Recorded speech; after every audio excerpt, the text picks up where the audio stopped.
Somos Iglesia. La Iglesia es el nuevo pueblo de Dios, llamado a ser la luz del mundo y la sal de la tierra. En los vibrantes y vertiginosos tiempos de cambio que vivimos, los bautizados somos los testigos de la vida nueva, de justicia, de unidad y de paz que Cristo nos propone, por la fuerza de la fe luminosa, la esperanza inquebrantable y la caridad ardiente. La Iglesia Católica, cuerpo vivo de Cristo, nos señala la única opción por la verdad y nos presenta el ideal existencial más alto: Jesucristo, modelo de verdadera humanidad y camino seguro de salvación y de vida eterna. Tú eres Pedro, y sobre esta piedra edificaré mi iglesia, y el poder del mal no triunfará sobre ella.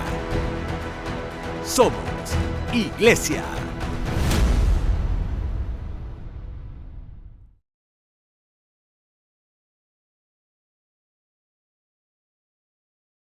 Bienvenidos sean todos ustedes a este programa Somos Iglesia, hoy con muchas notas y comentarios sobre lo que ocurre al interior de la Iglesia Católica. Padre Carlos, ¿cómo vamos?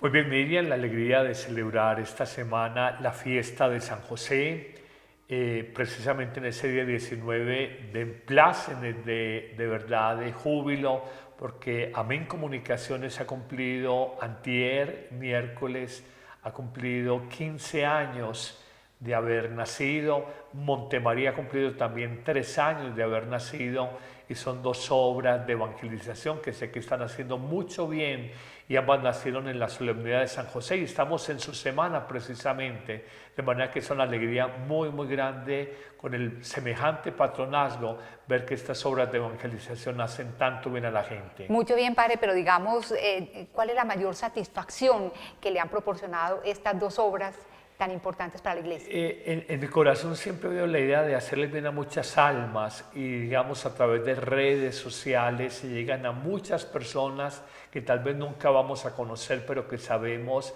que se alimentan de un mensaje porque están en pueblos, en ciudades, en países donde no hay la facilidad de una parroquia católica, o tal vez por una situación de enfermedad, de la edad o de la salud, no pueden participar, digamos, de una liturgia católica, a mente que hoy hay mucha gente en el llamado continente digital que han abandonado un poco la práctica religiosa presencial y tienen solo contacto con Dios a través, digamos, de los mensajes que pueden encontrar en redes.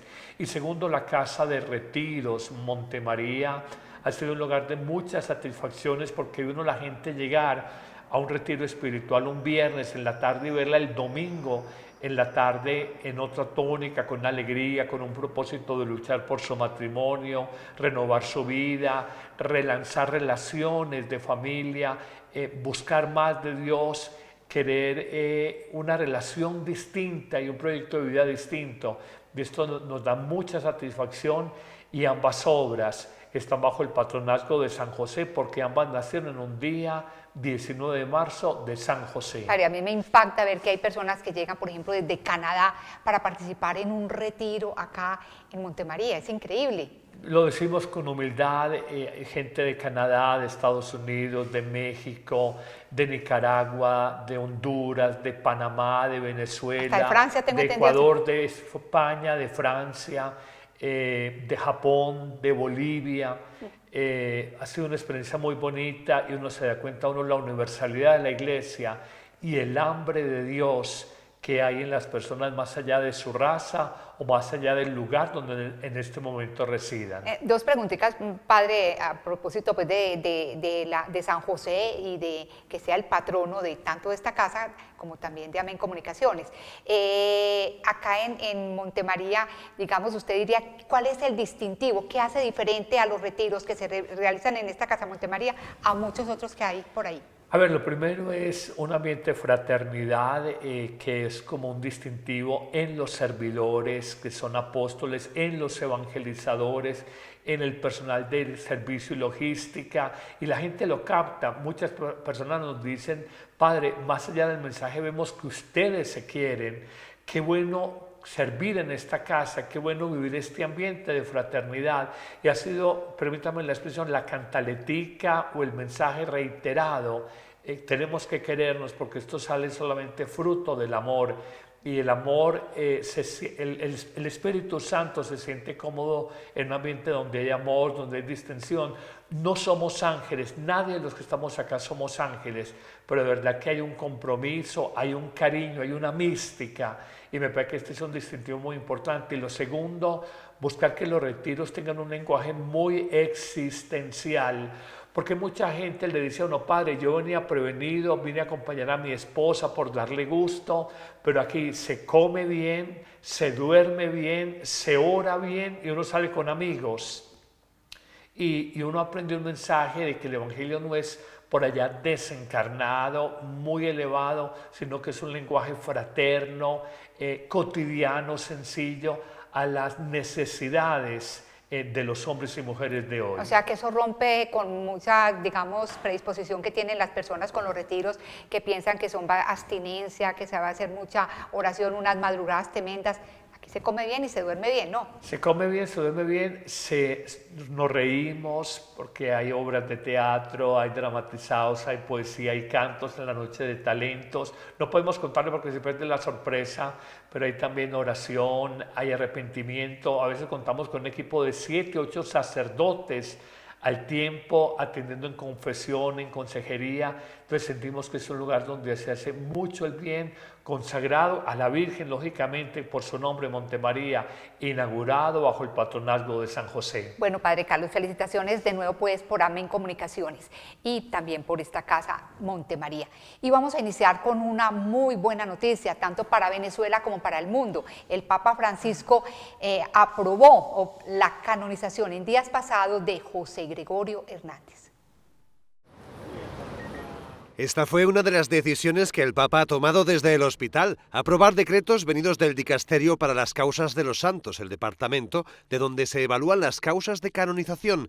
El Papa aprobó que se canonice al beato venezolano José Gregorio Hernández, el médico que vivió a caballo entre los siglos XIX y XX. Todavía falta por determinar la fecha. Hace casi un año, en mayo de 2024, ya había anunciado el embajador de Venezuela ante la Santa Sede que tenía intención de canonizarlo. Lo vamos a canonizar.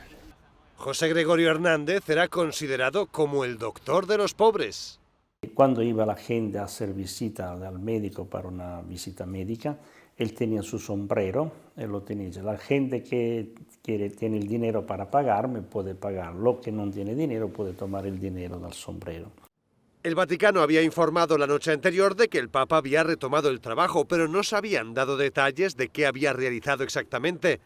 Entre los documentos aprobados por el Papa también destaca una causa de canonización venida de Estados Unidos. Está todavía en sus primeros pasos, puesto que aún no ha sido beatificado.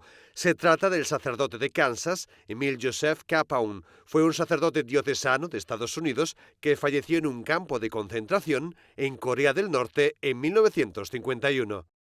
Es curioso que siendo una persona que nació en Venezuela, se ha conocido hoy a nivel mundial, ¿no? Hay características muy especiales de él y fue su profunda vocación social. No en vano, como decía el informe, llamado el médico o el doctor de los pobres.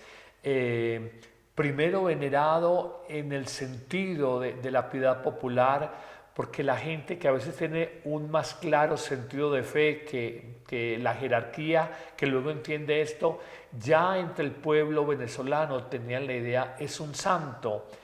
Como lo decían en su momento de Juan Pablo II en sus funerales, santo súbito, santo ya. El pueblo de Dios sabe captar esto, y la caridad que practicó este médico, como dice muy bien, entre los siglos XIX y XX, a caballo, correría visitando campesinos, es una expresión muy alta de la vivencia del Evangelio, en buena hora por el pueblo venezolano que ha sufrido tanto bajo gobiernos tan difíciles y que parece no terminar esta situación, de buena hora para que tengan una esperanza en el primer santo venezolano, que es un modelo de sanación, porque era su tarea como médico sanar, que el hermano pueblo de Venezuela sane tantas heridas que tienen por toda la corrupción, toda la violencia, toda la dictadura que han vivido en los últimos 25 años. Padre, lo que yo no sabía de José Gregorio Hernández es que tiene una vida familiar muy dura, una historia detrás muy, pero muy dolorosa. Sé yo de que tuvo que ir enterrando la familia, la madre, y detrás de no solamente José Gregorio, sino muchos santos, hay la historia de abandono, la historia de orfandad. Yo recuerdo cuando conocí la biografía de Juan Pablo II, ver que su madre Emilia muere muy joven, ver que su hermano Edmundo muere de fiebres escarlatinas, ver que su padre ve el fragor de la guerra, primero con los nazis en 1939 y luego con los comunistas. Tocarles como toda esta situación hace que un santo, permítame la expresión, sea capaz de templar el alma y las adversidades fortalecerlos inmensamente, de manera que no es la vida solamente de José Gregorio, sino de muchos santos en medio de mil dificultades económicas, familiares, adversidades, contradicciones. Así se va forjando el carácter de estas personas. Bueno, José Gregorio Hernández va a ser canonizado, obviamente ya pasó por la beatificación. Veamos el momento exacto cuando se dio esto. Con nuestra autoridad apostólica concedemos que el venerable siervo de Dios, José Gregorio Hernández Cisneros, fiel laico, experto en la ciencia y excelente en la fe, que reconociendo en los enfermos el rostro sufriente del Señor, como el buen samaritano, los socorrió con caridad evangélica, curando sus heridas del cuerpo y del espíritu, de ahora en adelante sea llamado beato y que sea celebrado cada año en los lugares y según las reglas establecidas por el derecho el 26 de octubre. En el nombre del Padre, y del Hijo, y del Espíritu Santo.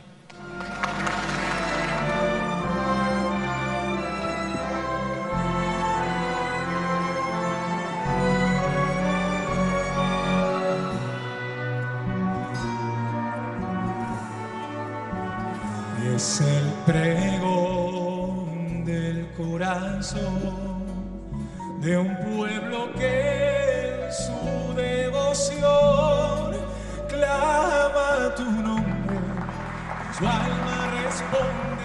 Padre Carlos, ¿sabe usted qué milagro le permitirá ahora llegar al honor de los altares? A ver, expliquemos un poco esto del proceso de canonización. Una persona muere y la iglesia utilizaba una expresión, murió en olor de santidad. No es que tenga un olor especial, hablar en olor de santidad es hablar de una fama, un reconocimiento que tiene la gente. Uno de hecho lo dice de manera espontánea, era un santico o era una santica, hablando de los abuelos. Después de este momento, la iglesia, a través de un postulado de oración, abre un proceso para la canonización, la declaración de la canonicidad o inscripción en el libro de los santos, de los elegidos, de los que están en plena comunión con Dios. Y en esta etapa hay 4 momentos centrales. Primero, declarar a la persona sierva de Dios. O sea, su vida fue un servicio a las almas, un servicio al anuncio del Evangelio, un servicio al amor, a la justicia, a la caridad. Luego, después de este primer momento, siervo o sierva de Dios se le declara venerable. Y la iglesia hace tal juicio cuando una persona vive en grado heroico, la fe, la esperanza, el amor, las 3 virtudes teologales o las virtudes cardinales, templanza, fortaleza, prudencia, justicia, las viven en grado heroico donde humanamente habían motivos para el desánimo, no amar, no servir. La persona sigue amando, sigue esperando en Dios, sigue creyendo. Entonces esta es la declaración del título de venerable. De ahí en adelante viene la parte más importante del proceso y es la aceptación de un primer milagro. Hubo una niña, Yaxuri Solórzano, que a los 10 años recibió un disparo en la cabeza y la madre, después de que los médicos la habían desahuciado, ella clamó la intercesión del médico José Gregorio Hernández la ciencia médica desde entonces, 2017, estudió toda esta historia de una niña de 10 años que había sido abaleada, parece que por accidente, un disparo en la cabeza, y ella pidió la sanación de su hija y prontamente, cuando era prácticamente una persona que estaba desahuciada, ya destinada a morir, la niña es rehabilitada, la niña sale de la clínica y lleva una vida normal. Este es el primer milagro que le vale la beatificación. Ahora viene el segundo milagro que le vale la canonización, que está a la fecha por definir, y simplemente la Iglesia, cuando declara beata en primer grado o declara santo en grado definitivo, quiere decir que la persona ya está en el cielo y que como por estar en el cielo ya es una válida intercesora ante Dios por nuestras necesidades.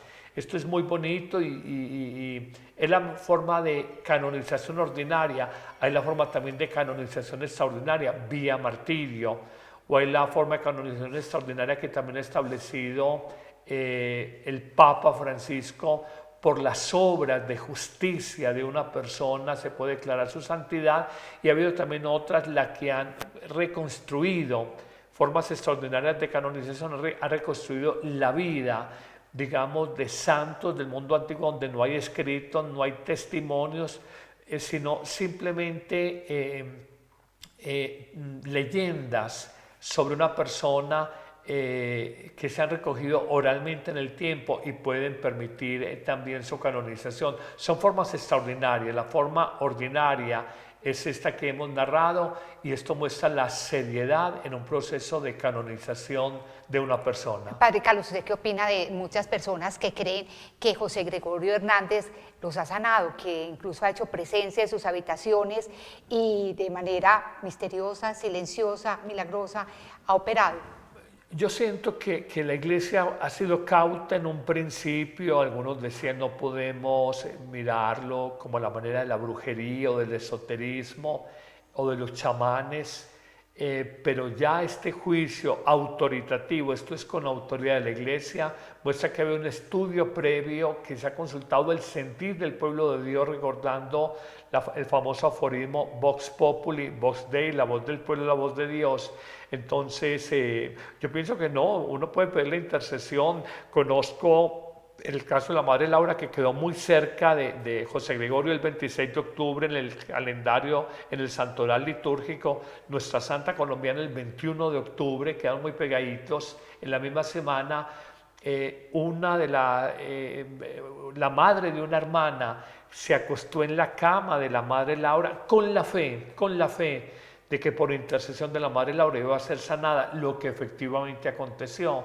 Esto la Iglesia lo ha aprendido a mirar con respeto y entender que la piedad popular, las formas sencillas de piedad a través de la intercesión de un santo, no son óbice ni mucho menos o inconveniente, obstáculo para la canonización de una persona, para declararla santa. Padre, otra cosa que yo ignoraba de José Gregorio Hernández es que murió de una manera trágica, es decir, atropellado por un carro, igual que José Gaudí, Antonio Gaudí, el arquitecto de la Sagrada Familia, ¿no? Atropellados, ¿no? Y tú vas a encontrar que líderes mundiales de la paz, como Mahatma Gandhi, murió violentamente. El hermano Roger Schulz, que generó un movimiento ecuménico internacional en Europa, TAIC, se escribe TC, también murió violentamente. Son las paradojas de la existencia de estos grandes que defendieron la paz o promovieron la santidad, y a veces es entender que fue la vida también de Cristo, el santo entre los santos, y murió no propiamente en una cama, murió en una cruz y de manera sangrienta. Bueno, continuando con este programa y muy contentos por la próxima canonización de José Gregorio Hernández, les contamos que los obispos en Estados Unidos van a demandar la administración Trump. Los obispos de Estados Unidos han demandado a la administración de Donald Trump por lo que consideran una medida ilegal del gobierno, que ha suspendido los fondos económicos que financian el mayor programa privado de reasentamiento legal de refugiados en el país. Este programa ha ayudado durante años a casi 1 millón de refugiados. Muchos huían de sus países de origen y encontraban apoyo en alguna de las 10 instituciones estatales, entre las que se encuentra el Servicio de Migración y Refugiados, pertenecientes a la Conferencia Episcopal. En un comunicado, los obispos estadounidenses han expresado su preocupación por la decisión del gobierno. Según la organización, esta suspensión no solo va en contra de las leyes y normas de Estados Unidos, sino también de los valores fundamentales del país. El 10 de febrero, el Papa Francisco envió una carta a los obispos de Estados Unidos. Les dijo que estaba siguiendo de cerca la situación del país con las deportaciones masivas. En la misiva, el pontífice señaló que se debe promover una política que regule la migración de modo ordenado y legal, pero que ésta no debe imponerse con la fuerza. Con respecto a la política de deportaciones de Estados Unidos, el Papa pide evitar que se asimile al inmigrante ilegal con un criminal. Padre, ¿qué peso tiene la Iglesia Católica en los Estados Unidos? ¿Usted sí cree que una demanda como esta prospere? A ver, Estados Unidos, a diferencia de Europa y de las economías desarrolladas de Europa, es un país que histórica y sociológicamente ha sido profundamente religioso. Si tú ves, no hay discurso, no solamente en las películas, sino en la vida real, donde el gobierno de los Estados Unidos no termine normalmente con una frase cliché, que Dios proteja a América, o en el mismo Congreso americano, que es el centro de la democracia de esta gran nación, en Dios confiamos, simplemente muestra que hay una religión pública, a diferencia de Europa, que ha tratado, los gobiernos sobre todo los últimos 30, 40 años, de borrar cualquier vestigio de raíces cristianas. En este orden de ideas hay muchas denominaciones cristianas, los presbiterianos, los bautistas, los adventistas, los mormones, pero entre todas esas denominaciones, todas son minoritarias, incluyendo la católica. La religión católica es la minoría mayoritaria en Estados Unidos. Algunos hablan del 23% del total de la población, otros hablan del 25%, que ha crecido y se ha sostenido gracias a la migración de latinos que vienen con sus raíces católicas y han aumentado, digamos, este índice estadístico de católicos en Estados Unidos. Padre Carlos, pero es que hablemos bien de esta demanda. Tengo entendido que con esta política anti-inmigración de Donald Trump, son 650 millones de dólares que van a dejar de llegar a la iglesia y con los cuales atendía a la población inmigrante, que todavía hay inmigrantes allá. ¿Qué van a hacer? Estamos en la primera etapa del nuevo gobierno de Estados Unidos y creo que la práctica va a mostrar que el gobierno actual tiene que suavizar ciertas políticas. Lo vimos en el caso de Ucrania, cuando quiso tener una reunión relámpago a través de su secretario de Estado, Rubio, y el secretario de Relaciones Exteriores ruso, y arreglar la guerra de espaldas a Ucrania. Lo pudo hacer de espaldas a Ucrania e imponerle una paz a la manera americana, a la manera rusa, pero vimos inmediatamente la reacción de Europa. 17 países de Europa, sin decírselo, se lo dijeron al gobierno americano: no aceptamos un tratado de paz sobre Ucrania, sin Ucrania y sin nosotros los europeos, porque Ucrania de alguna manera es el patio trasero de Europa. Entonces le están diciendo: la geopolítica no se puede manejar de esta manera. Y ya al principio, aunque vimos cierta presión, conocimos este episodio desafortunado en la oficina oval de Trump y con el presidente Zelensky frente a los medios de comunicación del mundo entero, en vivo y en directo. Europa le está diciendo: un momentico, no es la manera de tratar así a sus aliados. Y aunque al principio le cortó ayuda militar, de inteligencia y estratégica a Ucrania, ahora le ha tocado recular y decir: bueno, vamos a mirar con Rusia, igual con las medidas arancelarias, igual y respetando tratados de libre comercio, igual con los migrantes. Estados Unidos es un país que se formó de migraciones de todo el mundo, primero de los ingleses, luego de muchas partes de Europa, ahora de muchos asiáticos, de muchos latinoamericanos, y necesitan de los inmigrantes, seguramente no en el número en el que están. Ellos pueden depurar hasta cierto punto las migraciones, pero necesitan esa mano de obra barata y ese trabajo que el americano raizado, el americano nativo no quiere realizar. De manera que frente a unos programas como candidato y que quiere ejecutar en el gobierno, la realidad tosuda nos muestra que hay que ir con despacio. Ya la iglesia le dijo, espérese a ver. Y la iglesia y la población católica fue un porcentaje de los votantes de Trump muy importantes para su elección, de manera que él no puede tampoco irse contra su electorado. Vamos a ver el tiempo que irá decantando de toda esta tensión que ha generado las políticas por demás muy radicales, sobre todo en temas de migración.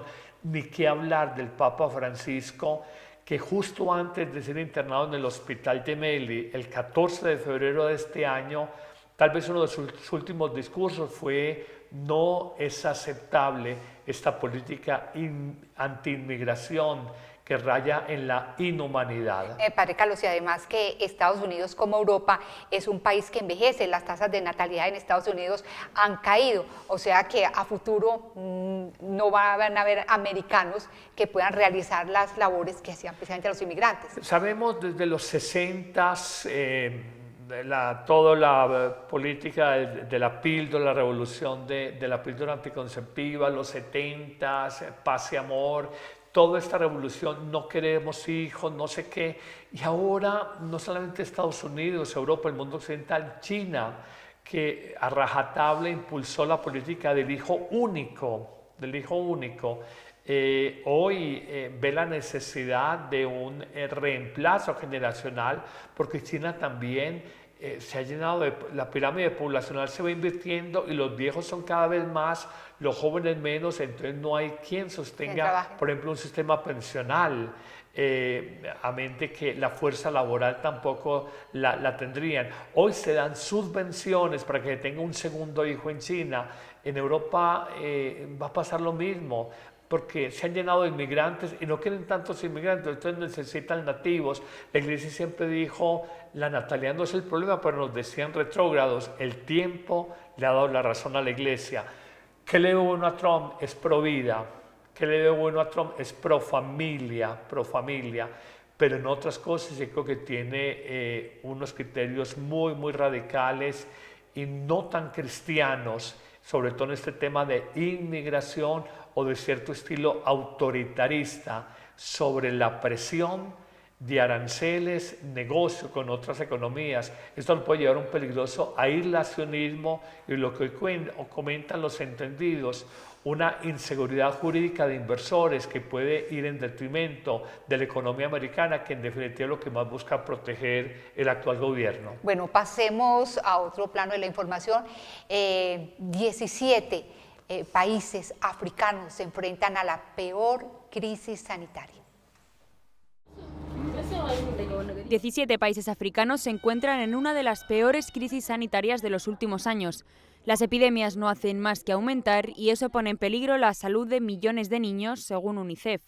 Cólera, fiebres hemorrágicas y víricas crecen debido al cambio climático que afecta a las poblaciones más vulnerables. Entre las enfermedades con la tasa de mortalidad más alta y preocupante que azotan ahora mismo a los más pequeños está la fiebre hemorrágica por el virus de Marburgo. La calidad de los sistemas sanitarios en muchos lugares de África Oriental y Meridional son bajos y ello provoca graves repercusiones. No tenemos recursos suficientes, recursos financieros para poder prestar todo el apoyo que necesita la gente. Hay retos que podemos considerar, como atender a los pacientes para garantizar la continuidad de la atención, pero también identificar, encontrar y recuperar a los pacientes, especialmente a los infecciosos, como los que tienen sarampión o cólera y han acabado en la comunidad. Los abusos, violencia y explotación laboral a los niños aumenta exponencialmente cuando en las familias los adultos se ven afectados por alguno de los virus. De hecho, son las mujeres y las niñas las que corren peligro de abuso y explotación sexual debido a su delicada situación económica. Tanzania se está viendo afectada por el virus de Marburgo. Uganda lucha contra el ébola. Burundi y Uganda están siendo afectadas por la viruela y otros 12 países más, entre los que están Sudán del Sur, Angola, Zambia o Zimbabue, son afectados por el cólera. África tiene ahora mismo el récord mundial de muertes por cólera y disentería. Y a este panorama tan desolador se suman las hambrunas que año tras año asolan prácticamente gran parte del territorio africano, ¿no? Yo pienso un continente que es muy rico en minerales, renovables y no renovables, un continente tan vasto, tan grande. ¿Qué pasa? Porque es uno de los lugares, el continente más pobre del planeta, y me lleva una reflexión. Toda la colonización que hubo del primer mundo, háblese de los ingleses, háblese de los franceses, háblese de los holandeses, háblese aún un poco de los portugueses, fue no lo mejor de estas sociedades desarrolladas, sino los explotadores, los corruptos, bandidos, bucaneros, iban allá entonces. Generar un ambiente, unos principios desde la corrupción, desde la explotación, desde la injusticia, y esto lleva a guerras tribales inveteradas en el tiempo en África que no le permiten el desarrollo como quisiera. Ahora el tema también cultural, porque Sudáfrica, manejado por muchos años por una minoría blanca, es un ejemplo de desarrollo y una isla en todo el continente africano. Esto me hace acordar la Amazonía nuestra, la Amazonía colombiana. Hace muchos años estuve en una misión allá en el Amazonas y hablando con el responsable del vicariato apostólico allá en Amazonas, él me decía, es que Amazonas fue primero colonizado por caucheros, luego por marimberos, la marihuana, luego por cocaleros, la cocaína. Entonces el indígena solo ha conocido no la mejor versión del hombre blanco, sino la peor versión, y esto los lleva a que ellos vean como normal la injusticia, la explotación, la discriminación y la corrupción. Entonces es un mal de raíz. ¿Quién fue el que colonizó? A esto súmale todo el tema que tiene los niveles más altos de SIDA en el mundo entero, y nadie como la Iglesia. Más del 25% de toda la atención sanitaria frente al SIDA, por encima de Naciones Unidas, por encima de la Organización Mundial de la Salud. De lejos, el primer apoyo institucional a los enfermos de SIDA en África lo da la Iglesia Católica. Padre, y sumado a esto que usted dice, padre, son pueblos que tienen unas costumbres que se niegan a dejar a un lado, así se haya demostrado que van en contra de ellos mismos, la mutilación genital femenina, el matrimonio de niños, de personas menores de edad, de adultos con personas menores de edad, que allá el machismo es impresionante, la mujer es prácticamente cero. Digamos el tema de la ablación de la que hablabas en el caso de la mujer, cada vez es menos. También han permeado en el sentido de no tomar menores de edad, pero también hay cosas muy buenas. Cuando salió este documento Fiducia Supplicans, que hablaba de la bendición de parejas homosexuales, como legitimando esto, que no está contemplado en ningún texto bíblico, los primeros en levantarse en el mundo casi al unísono y decirle con profundo respeto, pero también con gran firmeza, al prefecto del dicasterio para la Congregación de la Doctrina de la Fe, Monseñor Víctor Manuel Fernández, decirle: África no puede aceptar esto. De manera que el Papa Francisco, que ha hablado tanto de las periferias existenciales, periferias geográficas, en el fondo hay que escuchar también en África, aunque parecen haber antivalores, hay también valores y hay sentido común frente, por ejemplo, a este documento que para muchos fue calificado como una salida en falso del dicasterio y que luego, a las pocas semanas, el mismo proyecto del dicasterio prácticamente reculó.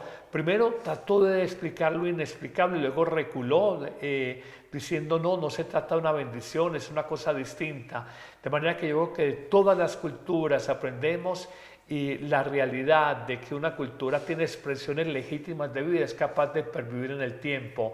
Seguramente tienen cosas por mejorar como las tenemos todos, pero también hay que reconocer que ha influido mucho una colonización salvaje, mucho con el sentido de expoliar la tierra, los recursos, de avasallar las personas, y esto ha generado, digamos, un dolor, un resentimiento histórico en el pueblo africano que en justicia evangélica hay que buscar sanar. Así es, Padre Carlos. Y bueno, usted conoce al influencer Natcher. Me lo mencionaste algún día, sé que se llama Nacho Gil, me dio por mirarlo, sé que es un joven valenciano de 35 años, pero en la vida lo había visto. Pues bien, conozcamos a este influencer quien tiene un humor blanco, es decir, humor para todos. Ha venido tu abuela, ven a saludar. Mamá, no, por favor, que estoy jugando. Pues para el jueguecito. Es una falta de respeto que no vengas. Una falta de respeto que al menos saludar. Ignacio Gil es Natcher, uno de los influencers más famosos en español. Seguramente lo haya visto en Facebook, Instagram o TikTok. En esta última red social tiene 10 millones de seguidores. El secreto de su éxito es su humor amable y familiar con el que todo el mundo se siente identificado. Vi que quizás había una carencia de este tipo de contenido, un humor blanco, un humor para toda la familia. Intentar hacer vídeos que pudiera ver toda la familia, que los padres dejaran ver a los hijos sin preocuparse de que iban a pegarse en algún momento un susto, de que apareciera algo que no entraba dentro de la formación, los valores que estaban transmitiendo a sus hijos. Para Ignacio Gil, ser influencer es un hobby. Su principal preocupación no es acumular seguidores, sino hacer vídeos que puedan unir a las familias en un momento en el que cada uno de sus miembros consume por su cuenta contenidos muy diferentes. Por eso hablan tanto de la relación entre padres, hijos y hermanos. Compartir un contenido juntos es como cuando ves una película en el cine con tu familia y vais todos a verla. Pues creo que hace familia. Y sin embargo, si está un hijo con su youtuber, la madre con sus vídeos de Facebook, el padre con el ordenador o con lo que sea, y no tienen nada en común, pues bueno, no significa que se vaya a desunir esa familia, pero sí que es verdad que no hay tanta unión. Y lo que he intentado hacer con estos vídeos era crear familia. ¿Qué haces? Tocar el fuego. ¿Y eso por qué? Porque me va a dar superpoderes. No te va a dar poderes. Sí que me va a dar. Te vas a quemar. Me da igual, quiero superpoderes. Haz lo que quieras. Yo te he avisado. ¡Ah! ¡Ah!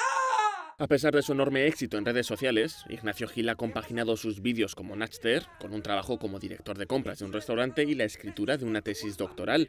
Durante el estallido del coronavirus, su restaurante estuvo cerrado y lo apostó todo por su proyecto personal, algo que según él le ayudó mucho a exigirse y valorarse a sí mismo. La intención fue decir, bueno, aunque no me apetezca, voy a seguir trabajando todas las horas que pueda, porque si estuviera haciéndolo por otra persona, lo haría. Estas 12, 13 horas voy a dedicárselas a los vídeos. Y por eso toda la cantidad de vídeos que se subía, por eso todos los proyectos que estábamos llevando a cabo. Fue en lo más duro de la pandemia cuando saltó a la fama. Con todo el tiempo del mundo para elaborar vídeos y tantos usuarios intentando distraerse en sus casas, el contenido de Natcher se extendió como la pólvora. Ignacio recuerda con cariño los mensajes de gente hospitalizada que veía sus vídeos.